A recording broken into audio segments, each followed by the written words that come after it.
გამარჯობა. კაი გამარჯობა. მარაჩვეულებრივი სიტყვით, დღეს ძალიან საინტერესო სტუმარი გვყავს და ძალიან საინტერესო ეპიზოდი გვაქვს მამების დროის. მოდი პირდაპირ გადავიდეთ სტუმრის წარდგენაზე და შესაბამისად ერთი იმას ვიტყვი, რომ ძალიან ველოდებოდი და ცოტათი უნერვიულობ. მაგრამ ძალიან კაი ხილდარწმუნებული. ხო, რა თქმა უნდა, ეგ სტანდარტული გვაქვს ყოველთვის კარგი. მოკლედ, დღეს ჩვენი სტუმარია ისტორიის მეცნიერებათა დოქტორი, პროფესორი სერგო ვარდუსანიძე. მოგესალმებით ბატონო სერგო და ძალიან დიდ მადლობას გეტყვით იმისათვის, რომ დრო გამონახეთ ჩვენთან სტუმრობისათვის. უпростоრად ჩვენი მასპინძლობისთვის, იმიტომ რომ ჩვენ მოხეტიალი პოდკასტი ვართ და როგორც წესი სტუმართან ჩვენ ვართ ხოლმე სტუმრები. მოგესალმებით თქვენ და მივესალმებით თქვენს მაყურებლებს. მადლობას მოგახსენებთ, რომ მობრძანდით და დღეს გვაქვს ჩვენ შეხვედრა და საუბარი. რა გამოგვივა ეს ტელემაყურებლებმა განსაჯონ, მაგრამ ჩვენ ყოველ შემთხვევაში ვცადოთ, რომ კარგი იყოს. აუცილებლად. არა, ისეთ თემაზე ვსაუბრობთ ხოლმე. რატო ავირჩიეთ საერთოდ მამაშვილობაზე საუბარი? ავირჩიეთ, იმიტომ რომ ძალიან ცოტა საუბრობს მამაშვილობაზე და გვინდოდა რომ უფრო მეტად ყოფილიყო მამის როლი წამოწეული წინ, ბევრს ესაუბრა მამაზე და ბევრი გვეფიქრა მამაზე.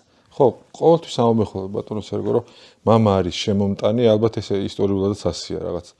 მამას უწევდა სულ წასვლა, ან ომი, ან რაღაცის მოპოვება და დედა იყო სახლში და უვლიდა შვილებს. თუმცა რა ვიცი, 21 საუკუნეში ასეთი მოდელი გამოგვადგება, როგორ ფიქრობთ? არა, რასაკვირველია, ალბათ არც მანამდე არ იყო მთლად ასე, რომ მამა მხოლოდ შემომტანი იყო და დანარჩენ საქმეში ანუ შვილის სახლში არ ერეოდა. აი, როდესაც საქმე ეხება ვაჟებს განსაკუთრებით, მამის როლი გადამწყვეტი იყო შუა საუკუნეების საქართველოში და შემდგომ პერიოდშიც. მამა აყალიბებდა მასში იმ თვისებებს, რომელიც მამაკაცს უნდა ჰქონდეს. როგორი გამორჩეულიც არ უნდა იყოს დედა და დედა საერთოდ შეუცვლელია შვილისათვის, არის რაღაცები, რაც უშუალოდ მამასთან არის დაკავშირებული. და აქედან გამომდინარე, თუ მამა აქტიურად არ იყო ჩართული შვილის აღზრდაში, განსაკუთრებით, როდესაც გარდამავალი პერიოდია, გარდამავალი ასაკი, აი 13-დან 16 წლამდე და მერეც გარკვეულწილად, ეს ერთი. მეორე, მამა უკვე როდესაც დიდია ქალიშვილი, კედელია მისთვის. კედელი ისეთი, რომელსაც ვერავინ ვერასოდეს ვერ შეცვლის და აი ეს განსაკუთრებით ჩანს ხოლმე, როდესაც მამა გადის ამ სოფლიდან, ყველაზე მტკივნეულად ამას სწორედ ქალიშვილები განიცდიან. ვაჰ, დავფიქრდი. ისა, ბოდიშვიხდი ხა ცოტა თემა შევცვალოთ რატო? ხო მოვიხილოთ აქაურობით, ძალიან ბევრი წიგნია და საოცარი გარემოა და რა მოვხიბლოთ ცოტა ხნის წინ და ვის მივეცით რა პირობა, ეგეც გავიხსენოთ ახლა მედაში. ბევრს მივეცით, ბევრი პირობა და შეგოგა. არა, ჩვენ პირობას ყოველთვის ვასრულებთ. ამ პერიოდში ისე გამოვიდა, რომ მეც და ლადოსაც 15 წლის იუბილე ქორწინებიდან პრაქტიკულად ერთ დროში დაგვემთხვა და ქუთაისში ვიყავით წასულები, აღმოვაჩინეთ შემთხვევით საოჯახო სასტუმროა ასეთი, წიგნის სასტუმრო ქვია და კონცეფცია აქვს ისეთი, რომ ყველა ნომერი არის რაღაც კონკრეტული ავტორის ან წიგნის მიხედვით გაფორმებული ნახატები, რაღაც ნაწარმოებიდან წიგნები. მე ვიყავი მაგალითად ანა კარენინას ოთახში, რადო იყო ტომ სოიერის ოთახში. ახალგაზრდა კაცი აკეთებს. ძალიან ბევრი შრომა აქვს ჩადებული და გვინდოდა რომ უბრალოდ მეგო ვურჩიოთ, არ ვიცი, ძალიან ისიამოვნებთ, მით უმეტეს თუ წიგნი გიყვართ, ძირფასობა ყურებლებო. იმდენად საოცარი სასტუმროა ქუთაისში, წიგნის სასტუმრო ქვია და წიგნის სასტუმრო და აი მართლა არაჩვეულებრივი. საოცარი მასპინძელი. გარდა იმ კონკრეტული ოთახებისა, ქონდა კარცერლუქსი ქონდა. კარცერლუქსი აქვს ცალკე ოთახი. ეზო გაბრიაძის ოთახი. აი საოცარი იყო მართლა. რომეო და ჯულიეტას აივანი აქვს და თან ფასი არის წარმოუდგენელი. ადამიანური და ისეთი ფასი, რომელსაც პრაქტიკულად ყველა შეწდება და დავპირდით იმ კარგ კაცს და აგერ პირობას ვასრულებთ. დილით საუზმეზე კარგი ღვინოც დაგვახვედრა რა, კარგი იმერულიც, კახურიც და მოკლედ აუცილებლად. დიდი რეკომენდაცია ჩვენგან. მე შემიძლია იმერულიც და კახური ღვინოც შემოგთავაზო. წიგნები არის, მაგრამ აი სასტუმრო ჯერ არ გვიფიქრია.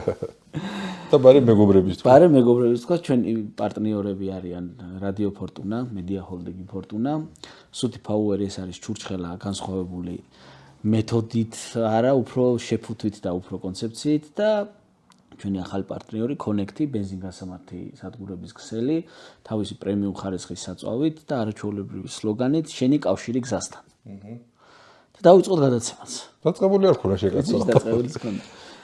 ბატონო სერგო, რას ნიშნავს მამა, ერის კაცი მამა და არასასულიერო პირი მამა ქრისტიანულ გაგებაში? მამა ბევრ ამას ნიშნავს. საერთოდ ძველი აღთქმის და ახალი აღთქმის მიხედვით მამის როლი განსაკუთრებულია და მამები თვითონ აი სასულიერო პირის თვითონ ჩვენ ყველას ხო მამებს ვეძახით დაწყებული დიაკვნიდან დამთავრებული უმაღლესი იერარქით. ესე იგი მამა შეიძლება იყოს ვიმეორებ როგორც სულიერი მოძღვარი, სასულიერო პირი, ასევე შეიძლება იყოს ხორციელი ბიოლოგიური მამა. ორივეს მისია განსაკუთრებულია ადამიანის ცხოვრებაში. როგორც სასულიერო პირი მამისა, ასევე ჩვეულებრივი ბიოლოგიური მამის და ამას აკურთხებს ეკლესია, რომ მამა არის განსაკუთრებული როლის შემსრულებელი. და როგორი მამა არის ბატონი სერგო ეგეც რო გითხრა. არ ვიცი ახლა მაგაზე ალბათ შემაშვილებმა უნდა თქვან, მაგრამ მე ყოველ შემთხვევისათვის თვითონ მაკლდა მამის სითბო და სიყვარული, იმიტომ რომ 24 დღის მერე ვარ დაბადებული, მამა როცა უკვე გარდაცვლილი იყო და მე თვითონ მამა რას წარმოადგენდა, მხოლოდ როცა მამა გავხდი, მაშინ გავიგეს. რეალურად რო ვთქვათ, აი რეალურად მაშინ აღვიქვი თურმე რამხელა რამ დამაკლდა, როდესაც მამა არ მყავდა. ყველანაირად ვცდილობდი, სანამ ისინი პატარები იყვნენ, რომ გამეკეთებინა ყველაფერი რაც მამას ეხება, მამასთან რაც არის დაკავშირებული და არათუ მაშინ ახლა ვაჟი ცოლშვილიანია გოგონა ქალიშვილი გათხოვილია, აი ისი პატარა თავი დარბის ახლაზევით. მე ვცდილობ, რომ ეხლაც ვიყო მათთვის რასაკვირველია უფრო შეზღუდული შესაძლებლობის ფარგლებში ვგულისხმობ რას. მამა არ უნდა ჩაერიოს გათხოვილი შვილის ოჯახის შიდა საქმეებში და ასევე ცოლშვილიანი ვაჟის შიდა საქმეებში. გარედან რასაც მიეხმარება, ეს ძალიან კარგია. შიდა საქმეებში ჩარევა იქნება კატასტროფა. აი ამას ვცდილობ. ნეტა ყველა მამა და ყველა დედა ასე ფიქრობდეს, რა კარგი იქნება, ძალიან ჰარმონიული იქნება წყვილების ცხოვრება. ხო, არა, სხვანაირად არ შეიძლება, იმიტომ რომ ჩვენ თუ არ გამოემშვიდობეთ იმას, როცა ის გათხოვდა და როცა ის ცოლი მოიყვანა, რომ ისინი აღარ არიან პატარები და ისინი ჩვენი საკუთრება აღარ არიან, ისინი დამოუკიდებელი, ჯერ ყოველთვის დამოუკიდებელია შვილი, მაგრამ აი დამოუკიდებელი ოჯახები იქმნება და თუ მიეშველები ხელშეუწყობ რაც შეგეძლება ხომ კარგი, მაგრამ იქ შიდა საქმეებში არ უნდა ფათურო ხელი. ამას ვახერხებ. ხელიც არ უნდა შეუშარო. ამას ვცდილობ და ვცდილობ მაქსიმალური შესაძლებლობის ფარგლებში.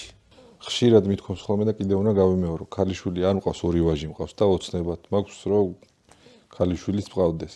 ოღონდ უკვე ვეჭვიანობ ვიღაცას რომ შეუყვარდება ჩემი ქალიშვილი, რომელიც არ მყავს. კი, მესმის. მე მაგ ყველა მშობელი დგება მაგ პრობლემის წინაშე, მაგრამ ყველა მშობელმა უნდა გადალახოს ეს. სხვანაირად წარმოუდგენელი. აბა წარმოიდგინეთ ახლა ჩემზე იყოს დამოკიდებული ან ვაჟი თავისი ოჯახით, ან ქალიშვილი თავისი ოჯახით. ეს ტრაგედია იქნება. რა თქმა უნდა.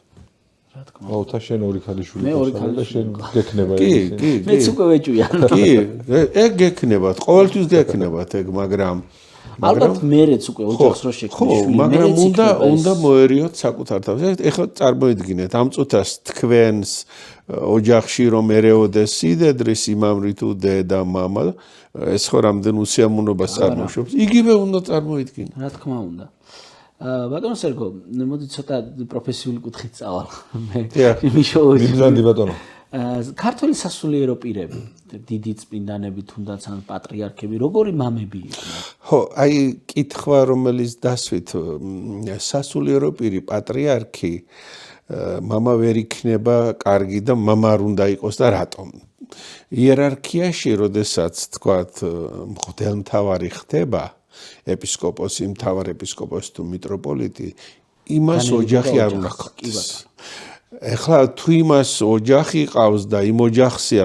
მთავარი ყურადღება მისი გადატანილი მაშინ სადღა დანარჩენი მისი სამწვანო მისი სულიერი შვილები მაგრამ აი თუ იყო მაგალითად დიდი საეკლესიო მოღვაწე ჩვენი გუშინდელი ისტორიიდან კირიონს ოჯახის წევრები დახოცილი ჰყავდა ლეონიდეს არყოლია ამბროსი ხელაიას ადრე გარდაეცვალა პატრიარქ ამბროსი ხელაიას ცოლი და შვილები მან გაზარდა ფაქტიურად და იყო როგორც სანიმუშო მამა მაგრამ ქრისტეფორეს პატრიარქსაც ადრე გარდაეცვალა ცოლი და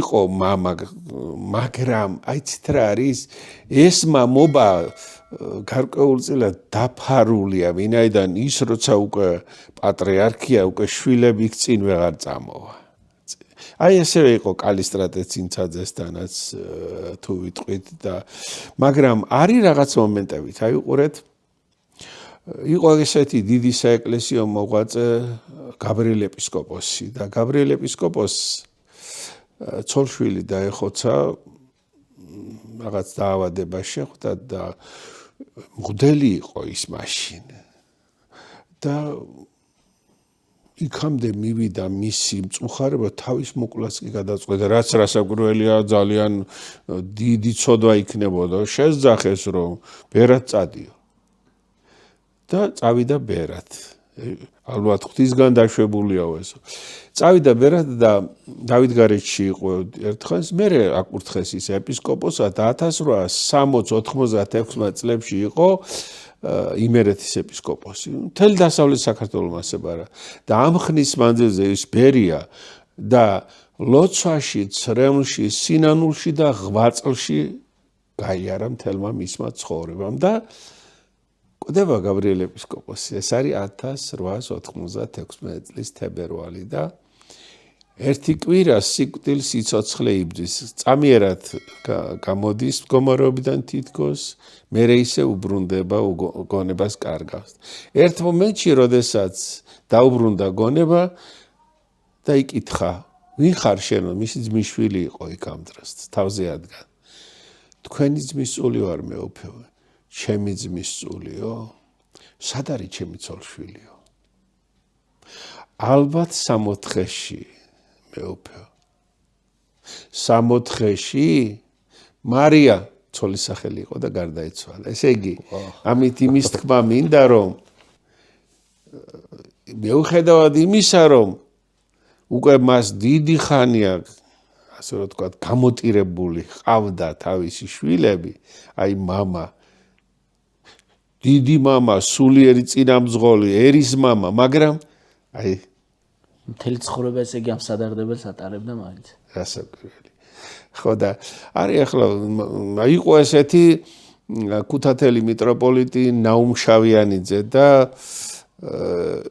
მისი ვაჟი შალვა შავიანიძე უნივერსიტეტის ასპირანტთა საქმე ასე იყო 40-იან წლებში დახვრიტეს ის ხო და ამან არ იცოდა რომ დახვრეტილი იყო თუმცა იხსენებდა როგორც გარდაცვლილს და თუ ცოცხალიაო არაფერი დაუშავდებაო და თუ გარდაცვლილიაო მაშინო წაადგებაო მის სულს ანუ ახლა მისთვისაც ეს რა კალისტრატე ცინცაძე პატრიარქი შვილი დაუხრიტეს მას 37 წელს ნინო ცინცაძე დახვრიტეს 37 წელს ელიავას საქმესთან ერთად აი ბაქტერიოფაგის აი იმის მდივანი იყო ელიავას მდივანი იყო კალისტრატეს წინცაძის ქალიშვილი იმას რომ დაბრალდა რომ თითქო წყალი მოწამლა ესეც მიაყოლეზე და ხა მთელი ცხოვრება რასაკვირველი მაგრამ მას არ ქონდა იმის უფლება რომ ამაზე ასე რომ თქვა ხმამაღლა ეგოდა ხმამაღლა გამოეხატა მწუხარება მამობა ახლა ასეთი ანუ აი როგორ არის იცით რასაკვირველია მამა შეიძლება ცოტა თავშეკავებული იყოს მწუხარებაში ხინშიც მაგრამ ისეთივე განცდაშია როგორც დედა როცა შვილი ძიმე მდგომარეობაშია და განსასწრელი აქვს არის შემთხვევები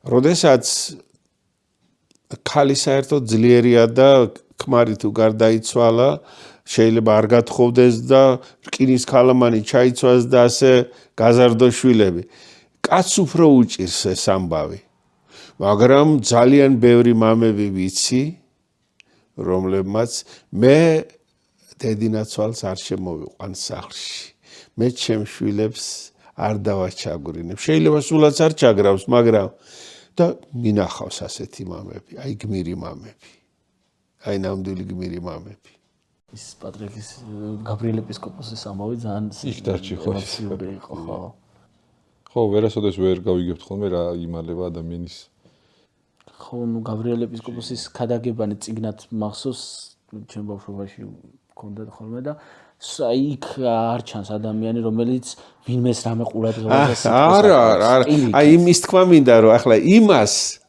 მთელი ცხოვრება დაფარული ჰქონდა ეს მწუხარება რომ სიკვდილის წინ მაინც ამოხეთქა ხო ანუ ხატებთან ლოცვის დროს მარტო რო დარჩებოდა ღმერთმა უწყის იქ რას ევედრებოდა ხალხს და რას ლაპარაკობდა რას დიახ შენ ისტორიაში დადი ხოლმე მეაქაურობა სიმკაცრეზე ხშირად გითხულობთ ხოლმე ბატონო სერგო რამდენად საჭიროა სიმკაცრე შვილების აღზრდის დროს თქვენ რას ფიქრობთ და როგორი მამა იყავით ამ მიმართულებით არ ვიყავი მკაცრი და არც იმსახურებდნენ ესენი სიმკაცრეს მაგრამ მინდა გითხრათ რომ არის მომენტები აი გარდამავალ ასაკში როდესაც ზოგიერთ შემთხვევაში საჭიროა რომ შვილს ფეხდაფეხ მიყვეს მამა და აღკვეთოს რაღაც ისეთი ქმედება რომელიც მას დაღუპავს მომავალში და აი იქ ლოიალობა ალბათ არ გამოვა იქ არ გამოვა ლოიალობა მამა ვიმეორებ უფრო დიდი პასუხისმგებლობის წინაშე დგება განსაკუთრებით გარდამავალ ასაკში თუ მამამ იცის ამ გარდამავალი ასაკის თავისებურება თუ ეს არ იცის და ძალიან ბევრმა სამწუხაროდ არ იცის ეს ცუდია აი თუ იცის რასაკვირველია მიყვება ისე როგორც საჭიროა ფსიქოლოგიაც უნდა იცოდეს პედაგოგიკაც უნდა იცოდეს ასაკობრივი ფსიქოლოგიაც უნდა იცოდეს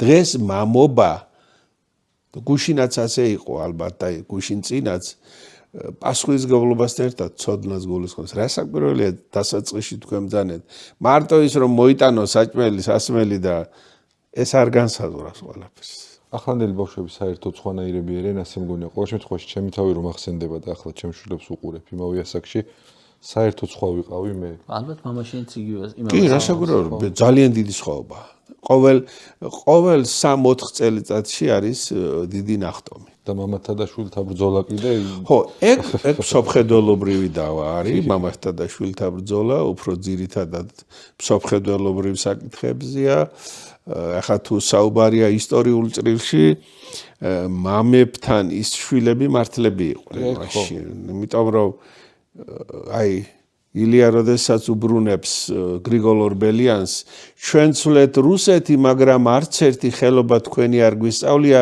ჩვენი ქვეყანა მკვდარი თქვენგანა თქვენებ ჩინებზე და არ გაგვიცვლიაო ამაში მართალია ილია წავალთ ცოტა ისტორიაში ამბროსი ხელაიას შესახებ ვკითხულობთ რომ მზადებოდით და როდესაც მის მეუღლე კესარია მერჩულე გარდაიცვალა თქვენ ბრძანეთ რომ მან გაზარდა შვილები 22 წელს ავად სახსენებელმა ბოლშევიკებმა რომ დააპატიმრეს პატრიარქი და სიკვდილით დასჯა მიუსაჯეს მე ასაკის გამო პატიმრობით შეუცვალეს, მის შვილებს მისცეს მამის ნახვის უფლება.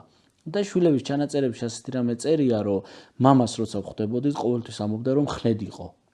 ბუნებრივია იმ საპატიმროში და იმ პირობებში ცოტა წარმოუდგენელი ადამიანი მხნედ ყოფილიყო, მაგრამ პატრიარქი თავის შვილებს არ აჩვენებდა, რომ ვთქვათ, არენერვიულად. მე ეს დასკვნა გამოვიტანე. ზოგადად პატრიარქი ამბროსის ცხოვრებაში ან ცხოვრების შესახებ ჩანაწერებში თუ ხვდება მისი დამოკიდებულება შვილებთან, თუნდაც ის გარდაცვლილ შვილზე როგორ განიცდიდა ან რამე მსგავსი. არა, პატარა შესწორება შევიტან, თქვენი ნებართვით ამბროსი დააპატიმრეს კათალიკოს პატრიარქი 1923 წელს. ის იჯდა მეტეხის ციხეში. რაც შეეხება ხანდაზმულობით შეწყალებას, ეს არ არის მთლად ზუსტი და რატომ? ამბროსის დახვრეტა გადაწყვეტილი ჰქონდა ხელისუფლებას ელოდა მოსკოვიდან დასტურს. მაგრამ ამ დროს მოხდა ეგეთი რამ, რომ საბჭოთა კავშირი იყო აბსოლუტურ იზოლაციაში. დიპლომატიური იზოლაცია იყო. აქ მიმდინარე პროცესების გამო დასავლეთი არ ცნობდა ამ ახალ რეჟიმს და პირველი მსოფლიო ომი დამთავრებული ეკონომიკური კრიზისია საბჭოთა კავშირშიც თავისთავადია და ევროპაშიც და ინგლისმა სცადა რომ როგორმე ესარგებლა ამ მომენტი და საბჭოთა კავშირთან გამოსულიყო დიპლომატიურ ურთიერთობაზე და ეკონომიკურ თანამშრომლობაზე, მაგრამ ქართული ემიგრაციის მეშვეობით, აი თავრობა რო გავიდა ჟორდანიას თავრობა, იქ ემიგრაციაში ძალიან ბევრი პატრიოტი ქართველი იყო. იცოდნენ აქ რა ამბები ტრიალებდა და მათ ანგლიკანური ეკლესიის მეთაური რობერტ დევიდსონი იყო ამ დროს და რომის პაპი პიუს მე-11. მათთან მიიტანეს ეს ინფორმაცია, რომ დახვრეტა ელის ეკლესიის მეთაურს და იმათ ინგლისის მთავრობა დაარწმუნეს, რომ საბჭოთა კავშირთან დიპლომატიური ურთიერთობის აღდგენის შემთხვევაში ერთი პირობა უნდა ყოფილიყო, რომ ის გაენთავისუფლებინათ და პატრიარქი ამბროსის მოსთხოვეს, რომ დაეწერა მონანიების შეწყალების ამაზე უარი განაცხადა და იქიდან დეპეშა არის სტალინის ხელმოწერით, რომ არ დახვრიტოთ. ეხლა ვითარება ისეთია, რომ მიუსაჯეთ მკაცრი რეჟიმი, 9 წელი მიუსაჯეს, მაგრამ 1 წელიწადში გაუშვეს ამინისტიით. ახლა რაც შეეხება შვილებთან დამოკიდებულება, არ არის ეს აქცენტი. ჯერ ერთი რომ მთელი ცხოვრება ფაქტიურად ჯოჯოხეთად უქცია ამბროსის, ჯერ მეფის რუსეთის ხელისუფლებამ, მერე მისმა მემკვიდრემ ბოლშევიკურმა ხელისუფლებამ და აი შვილებთან მამაშვილური დამოკიდებულების ეპიზოდები არსად არ აღჩნდა. დროც არ ექნებოდა ალბათ. მაგრამ სადაც გადასახლებაში ყველგან დაყვებოდა. მეტეხის ციხეში ნახულობდნენ, მეტეხის ციხეში იყო ის, აი სადაც მეტეხის ეკლესია, იმის აქედან იყო, ეხლა ვახტანგ გორგასლის ძეგლი სადაც არის, იქ იყო და იქ იყო ესეთი ქალბატონი ბაბოდადიანი და მე მახსოვს ეს ქალბატონი 90-იან წლებში მერი შერვაშიძის მეჯვარე იყო ის თავის დროზე და ამბროსისთან, კათალიკოს პატრიარქ ამბროსისთან ახლა შვილებს რა შეიძლება და გაეკეთებინათ თვითონ საჭმელი, რომ საჭმელი შექონდათ ხოლმე და ეს მხოლოდ აი რაღაც მსუბუქ ფაფას და რაღაცას და არაფერს არ მიითმევდა, მით უმეტეს რომ მარხვა და ეს ყველაფერი და დასუსტებული ძალიან ისეთი იყო და ის ამბობდა ხოლმე რომ მიდიოდნენ იქ მისი შვილები და ეხლა ამბროსი კათალიკოსის შთამომავალი ერთ-ერთი გახლავთ მხატვარ გია ბუღაძის მეუღლე, ქალიშვილის მხრიდან არის და ხშირად გვიხსენებია ხოლმე მე დალოდოს ეს ამბავი ბატონო სერგო ძალიან ბევრ უმეტესობას პრინციპში დიდ ქართველს შვილი არ დარჩა, ცოტა უცნაური კითხვა უნდა დაგისვათ. ილია ჭავჭავაძეს შვილი არ ყავდა. ექვთიმე თაყაიშვილს შვილი არ ყავდა, იაკობ გოგებაშვილს შვილი არ ყავდა. იაკობ სოლშვილი არ ყავდა საერთოდ. იაკობ სოლშვილი ცოლიც არ ყავდა კი, გალაქტიონს შვილი არ ყავდა. გალაქტიონს შვილი არ ყავდა. როგორები იქნებოდნენ ნეტა შეიძლება რაღაც ისეთი აბსტრაქტ პასუხი გაუცეთ ამ კითხვას. აი მათი აკაკი წერეთლის შვილი რო დიდად გამორჩეული ადამიანი არ იყო, ეგ მახსოვს და ვიცით და ილია ჭავჭავაძიშვილი როგორი იქნებოდა შეიძლება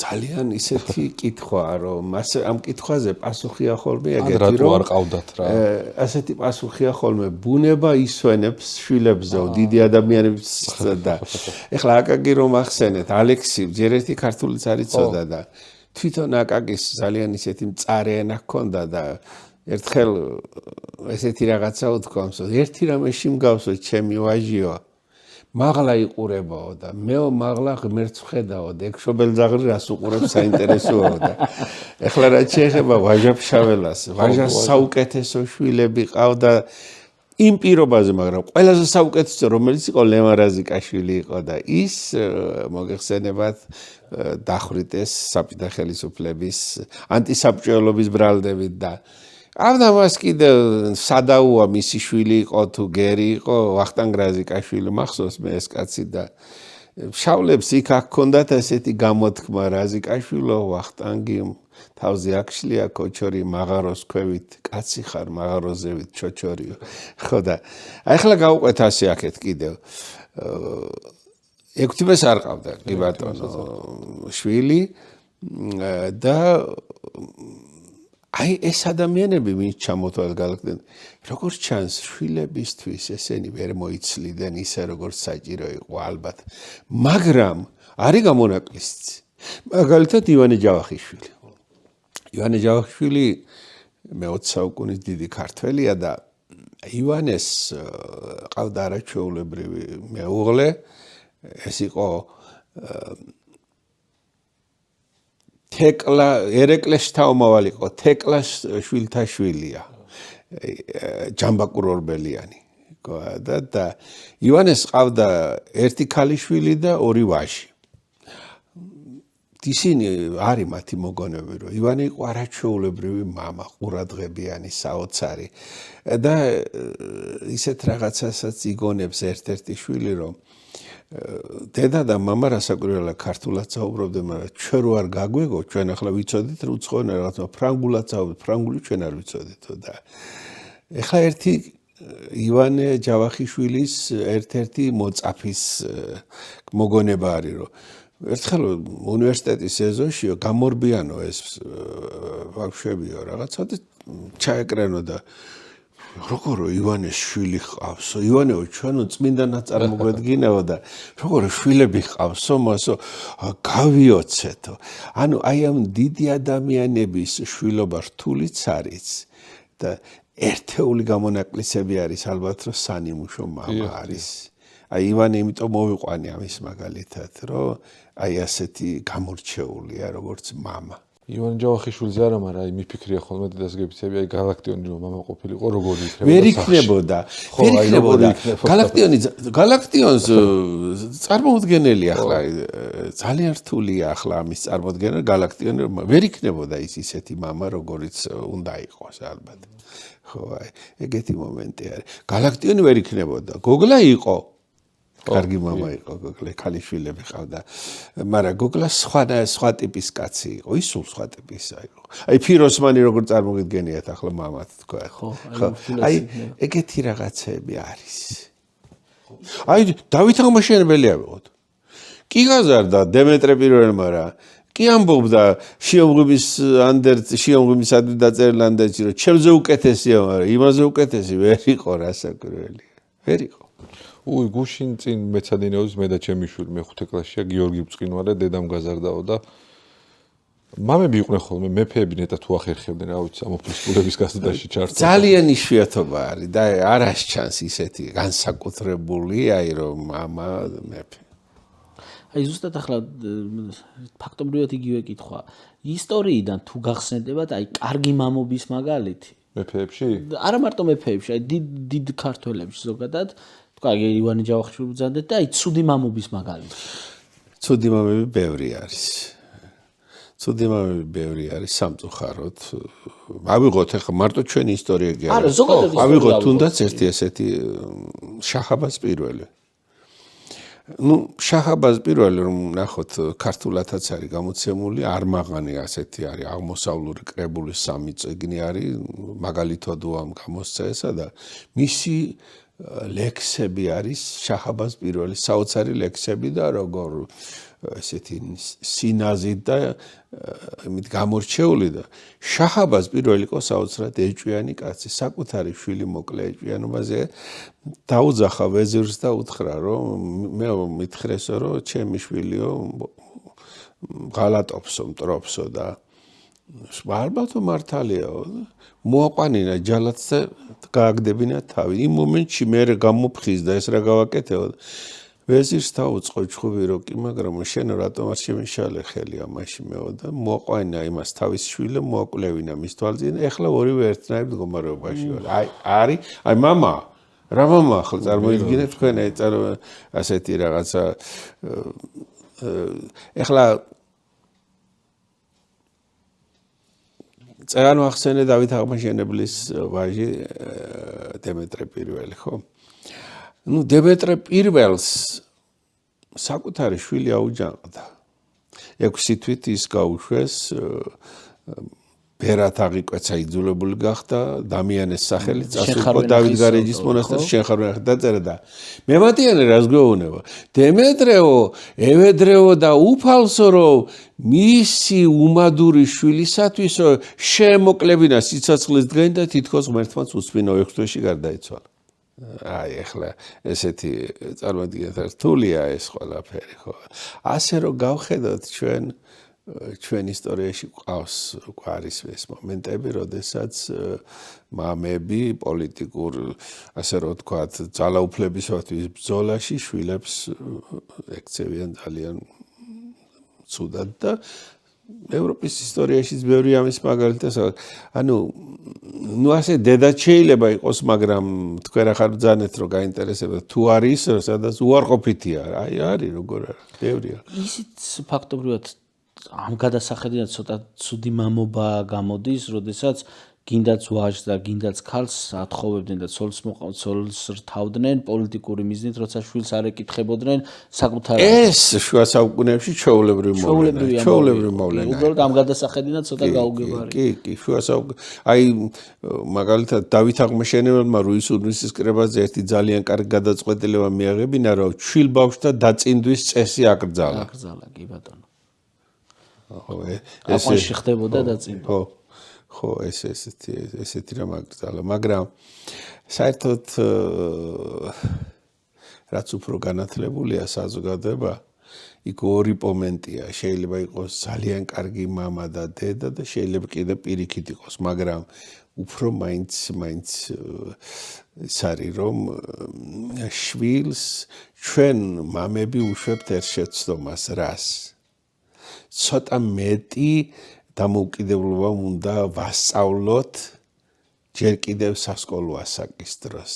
აი კომუნისტების დროს გამოდიოდა ნიანგი, ასეთი სატირული, იუმორისტული ჟურნალი და მისი რედაქტორი იყო ნოდარ დუმბაძე და მახსოვს ბავშვობაში იქ იყო ერთი ესეთი კარიკატურა, რომ ასაკოვანი კაცი მიყავს უფრო ასაკოვანს ხელჩაკიდებული და იქიდან თითქოს მეზობელი ეუბნება სად მიყავსო შენი ბიჭო პენსიამდე მივაცილებ და მე თვითონ იცის თავის საქმეო რა კარგი კარიკატურა ხო და ზოგჯერ ახლაც ესე არიან რომ ყველაფერი გავაკეთე აბსოლუტურად უზრუნველყოფილი დავტოვე შვილი მას რას უტოვებ გასაკეთებელს არაფერს მაშინ იმის ცხოვრება რაღა არის? ფუქსავატობა? ადამიანს რაღაც არ უნდა დაუტოვო, რომ თვითონ აკეთოს? ეგ მართლა დიდი შეცდომაა რა, ეხლა ჩემი თავიც რომ ახსენდება თქვენ რასაც საუბრობთ.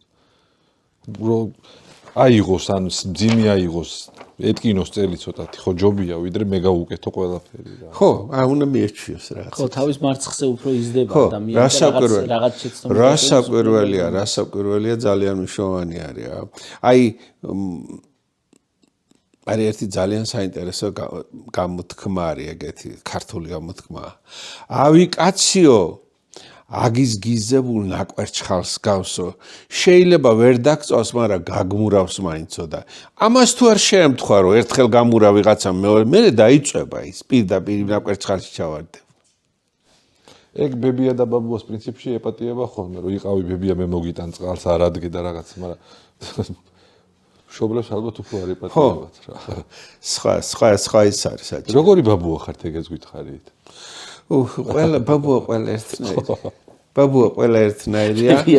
ესე იგი ყველაფერს უსრულებს შვილიშვილს და შვილიშვილებს და აბსოლუტურად ყველანაირი კრიტიკული მომენტი რაც შეიძლება გქონდეს, ეგ არავის არ აქვს. ბაბუა არის ბაბუა ყველა და ბებია უმრავლესობა ეგრე. იმიტომაც ვყავთ შვილიშვილებს გასაკვირველი ბებია ბაბუასთან ყოფნა. გასაკვირველი.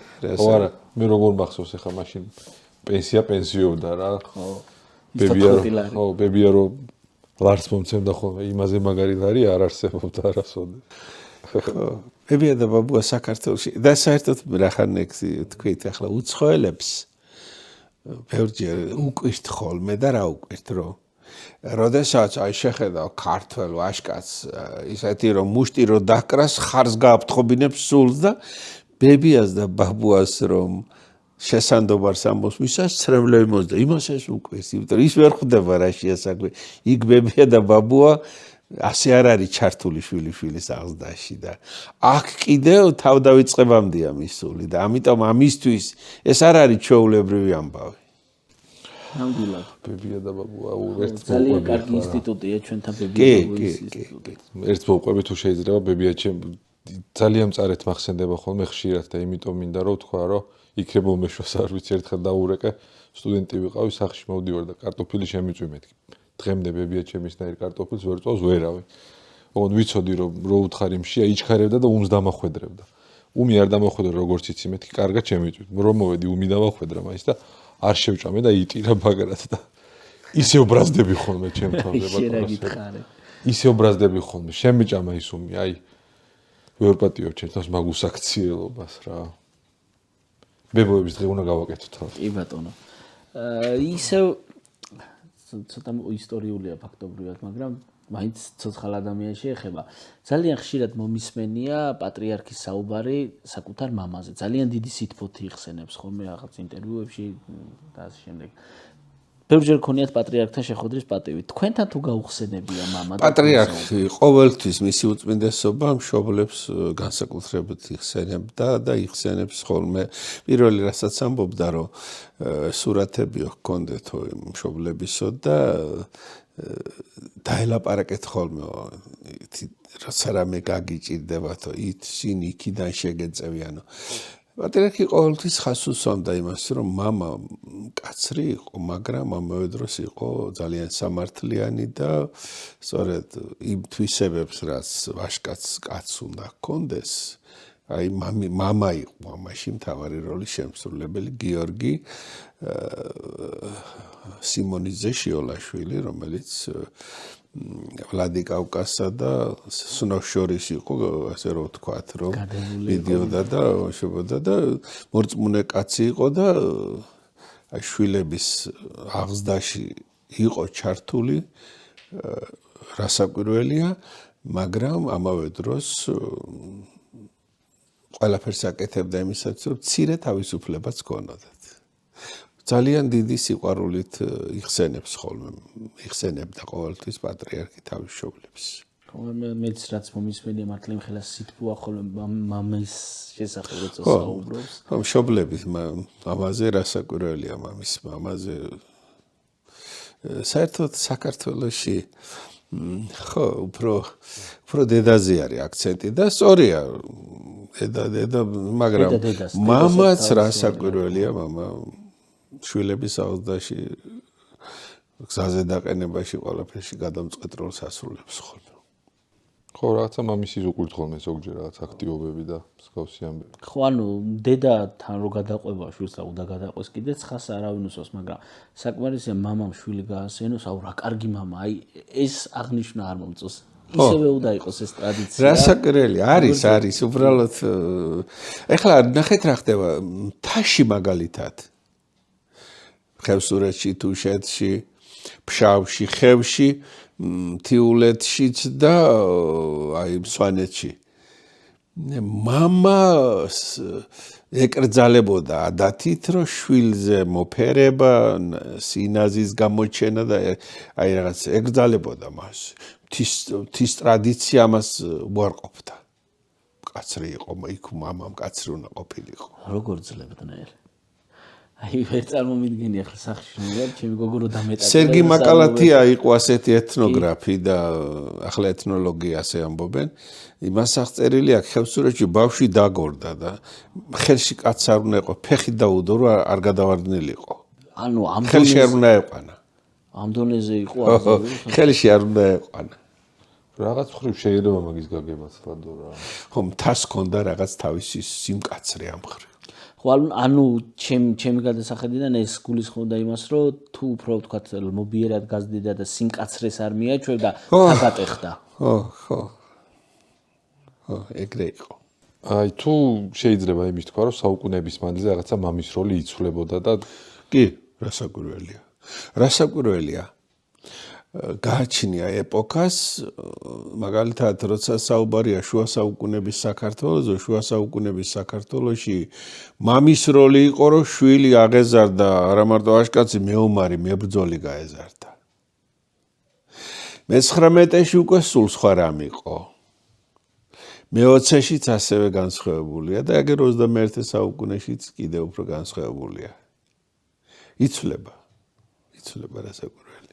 ხო, იმას არ ფიქრობთ, რომ უნდა ვასწავლოთ შვილებს, რომ შეიძლება არ ვიცი, თლა ნომი არ მინდა რომ ვახსენო, მაგრამ რთულ პირობებთან ადაპტაციის შესახებ უნდა ვესაუბროთ, რაღაც გამოცდილება გაუზიაროთ, არ ვიცი.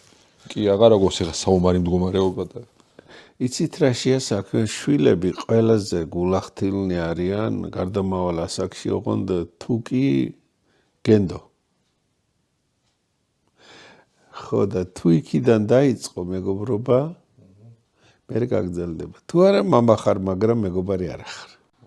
აი ყველაზე ცუდი სიტუაცია ალბათ. არა და მეგობრობა, შვილთან ჯერ ზოგადად ადამიანთან მეგობრობა არაჩვეულებრივია, მაგრამ აი შვილთან მეგობრობა სულ სხვა სიტყვა. კი, რასაკვირველია. აი მისი მესაიდუმლე ხარ, ასე რომ ვთქვა და გაჭირებაში, განსაცდელში მოგმართავს და რჩევით. აი არა, როგორ გავაკეთო, როგორ მოიქცე და ამას მხოლოდ მაშინ გააკეთებს თუ კი ის გენდობა. შეგვიძლია ვთქვათ, როგორ შეიძლება ამის ასეთი ნდობის მოპოვება, ინდივიდუალურია მესმის, მაგრამ მაინც რაღაც ზოგადად რომ იცით რა შეასაქმე, უმრავლესობა ჩვენ არა ვართ ხოლმე მზად მაგისთვის, როცა მამები ვართ.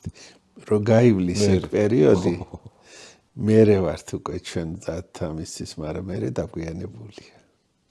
აი მაგას ვფიქრობ ხოლმე, სულ არ დავაგვიანო მე. ხო, ეგ არის. ალბათ ერთ-ერთი ყველაზე ცუდი დაგვიანება, რომელსაც ვეღარ გამოვასწორებთ ადამიანები.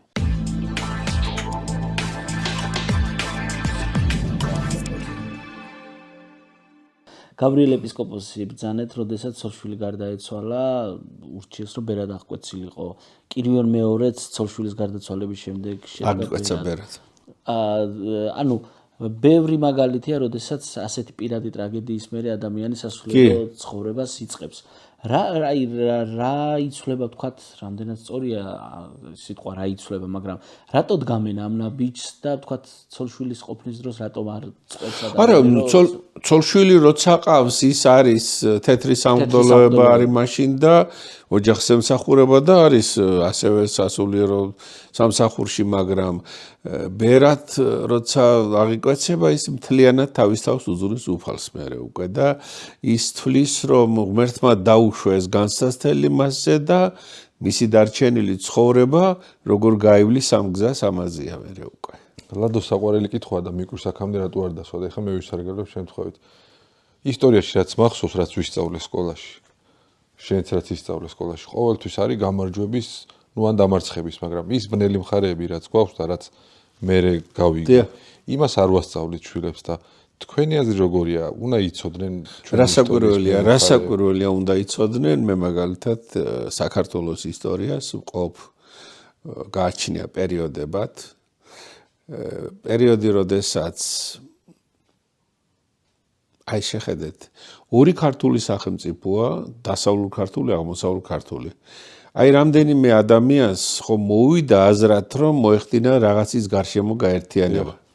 ეს არის ღვთისმშობლის წილხვედრობა, უფლის კვართის საქართველოში არსებობა, ბაგრატოვანთა ღვთიური წარმოშობა და ქართული ენის უფლის ენად წოდება.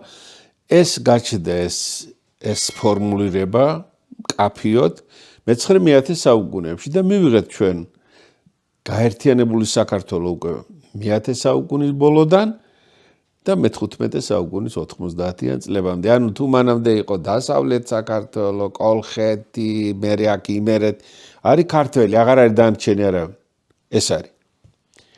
აი ეს ძალიან მნიშვნელოვანი მოვლენა არის, რომ აი ესეთი რამე ამან გაერთიანა ქვეყანა და აქედან აი ეს მეფეები ყველანი არიან გამორჩეულები, მაგრამ მათ შორის დავით აღმაშენებელი, თამარი, გიორგი ბრწყინვალე მაინც განსაკუთრებულები არიან. ესენი არიან მეფეები, რომელთაც შეუძლიათ მინავლებული ეროვნული ენერგია აქციონ აგიზგიზებულ კოცონად და მიმართონ მტრის წინააღმდეგ და დამარცხონ მტერი. აი მერე უკვე ყავს ჩვენ დიდი მეფეები, მაგრამ დონ კიხოტის მსგავსად აი რომ იბძიან და შედეგი არ ასჩენს.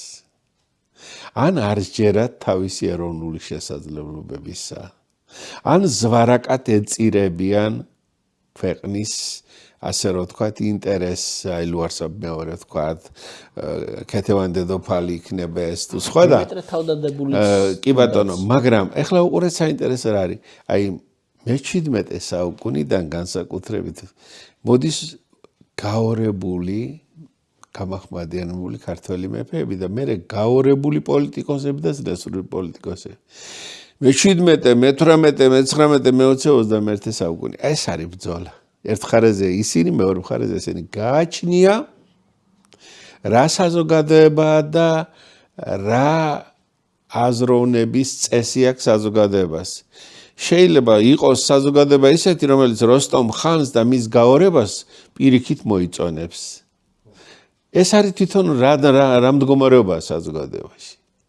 შეიძლება იყოს, რომ პირიქით იქნება. აი ეს უნდა ასწავლო აუცილებლად. აუცილებლად უნდა ასწავლო. აი ესეთი რამ რა ახლა ამბროსი ხელაია პატრიარქი რო გახდა, პირველი სიტყვა დაიწყო ასე მიავდივარ გოლგოთაზე რა. ესე იგი რასენიშნა მე თქვა რომ განმარტა რომ იასო წინასწარმეტყველება კი არ იყო ჩემ მაგრამ ქვეყანა ისეთ მდგომარეობაში იყო ვიცოდი რომ მე ამას უნდა შევწიროდიო ასე გამოდის რა. ანუ ეს და ახლა სხვა ვიღაცა ვერ დადგება ერთად. აი ეს უნდა ასწავლო რასაკვირველია. ჩემთვის ყველაზე მტკივნეული არის აი ეს ტყვეთას ყიდვა თუ როგორ ერქვა. აბა წარმოიდგინეთ ტყვეთას ყიდვა რომელშიც ქართველი იღებს მონაწილეობას, ქართველი არის, ქართველისთვის შემოსავლის წყაროთ არის ქცეული. საკუთარ შვილებსაც კი კი ბატონო. ფაქტები. მაგ წიგნი რა ვიცი სტუდენტი კი არ და დამთავრებული მქონა სწავლა დიდი ხრის, მამაჩიმა მოიტანა და რო წავიკითხე მე მოვიქნე და გადავაგდე ბოდიში ხთიხა ამას რომ ისე გავუგიჟდი და გავუბრაზდი და გავმწარდი. იმიტომ რომ მე ვიცოდი სულ ვარდისფერი ამბები. ხო. ბატონო სერგო ამბროს ხელაის ყვაბძანეთ რომ გოლგოთაზე ავდივარ ურთულეს პერიოდი იყო. არანაკლებ ურთულეს პერიოდში მოუწია ქრისტეფორე მესამესაც ფაქტობრივად რეპრესიების პერიოდში იყო პატრიარქი. ქრისტეფორე მესამესაც ადრე გარდაეცვალა მეუღლე და 5 შვილის გაზრდა უწევდა. როდესაც ის იყო პატრიარქი, ამ დროს მისი შვილები სად იყვნენ და ვინ გზრდიდა მათ? ყავდა მას დამხმარე, რომელიც ეხმარებოდა ოჯახის ბავშვების აღზრდაში, მაგრამ ტრიალებდა მის მეთვალყურების ქვეშ იყვნენ. ქრისტეფორე ძალიან ტრაგიკული პიროვნება იყო მაგ თვალსაზრისით. კი, შვილის გაზრდა მოუწია მარტო პატრიარქს თან რა ეპოქაში. კი. ურთულესი იქნებოდა ახლა რაც არ უნდა ასე მგონია რომ კი ბუნებრივია პატრიარქი როა უფრო მეტად ყურადღებას აქცევს თავის სამწყსოს არც აქვს არა იმ დროს სამწყსო ფაქტიურად ეს პირობითი იყო სადღა იყო სამწყსო პრინციპში იმ დროს მართლა სადღა იყო სამწყსო აღარ მიშა მოდი საჩუქარი გადავცეთ ჩვენს სტუმარს ასეთი საჩუქარი მოგართვით ბატონო სერგო სუთი ფაუერი წეგან მოახსენეთ ეს არის ჩვენი ჩურჩხელა ოღონდ უცნაური შეფუთვით. ეს პატარა კუბიკებია და ძაფი არ აქვს. უძაფო ჩურჩხელა და განსხვავებული გემო აქვს. ეს არის ბროწეულის ჩურჩხელა. მადლობა. კომპანიას ყურძნის და შოკოლადის ჩურჩხელაც აქვს, მაგრამ დღეს დიდი მადლობა. ბროწეულის ჩურჩხელა მოგართვით. 21 საუკუნეში როგორ უნდა აეწყოს მამას და შვილის დიალოგი? რას უნდა მივაქციოთ მამებმა ყურადღება უფრო მეტად და ამ დიალოგის პროცესში რა უნდა ვასწავლოთ შვილებს? შინაგანი პატიოსანი უნდა გაზარდოს შვილი, რა საზოგადოებაც არ უნდა იყოს, როგორი მგლური კანონებიც არ უნდა მოქმედებდეს. შვილი შინაგანად პატიოსანი უნდა გაზარდოთ, იმიტომ რომ თქვენ, მე და სხვები უფლის წინაშე რომ წარდგებით, ვიყოთ პირნათელი. შინაგანი პატიოსნება. არჩეულებრივი პასუხია. ერთსაც არ დავამთავროთ ჯერა თუ შეიძლება. წეგან ვახსენეთ chat GPT. წინა სტუმარს ვკითხე როგორ ვასწავლოთ და როგორ შევაყვაროთ ამ თაობას წიგნის კითხვა მეთქი. არა, ჯობიაო chat GPT-ის თუ ხელოვნური ინტელექტის მოხმარება ვასწავლოთ და მე არ მომწონს. ბუნებრივია მოგვიწევს და ვიყენებ ხოლმე, მაგრამ არ მომწონს და ეს მგონია რომ ეს ახალი თაობა ძალიან დამოკიდებული გახდება მაგაზე. თქვენ როგორ ფიქრობთ? რას შეცვლის ეს ხელოვნური ინტელექტი? გეშინიათ ამისი? მე პირად მეშინია და არ მომწონს იმართლა. იცით რა შეასახმე? ხელოვნური ინტელექტი კი არ არის მთავარი.